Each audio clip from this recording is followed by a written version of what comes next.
নমস্কার। আজকে এক নারীর কথা তোমাদের সামনে তুলে ধরলাম। নারীদের কেউ সম্মান দেয় না, কোনো দিনই না।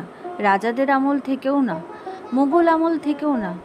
এক নারী স্বপ্ন দেখেছিল সে বড় ডাক্তার হবে, কিন্তু তার কপালে কি দুঃখ চলল, কি অবস্থাই না হলো। সেই কি যে বলবো, রাক্ষস খোক্কস, তাদেরকে বললেও অপমান হবে। তারা যে কি করলো মেয়েটার ওপরে কে জানে। এক মা তার মেয়েকে এত কষ্ট করে মানুষ করে বড় করলো, বড় করে সে স্বপ্ন সে বড় ডাক্তার হবে, রোগীদের সেবা করবে, জীবনটা তাদের নিয়েই কাটাবে, কিন্তু সে আর করতে দিল না।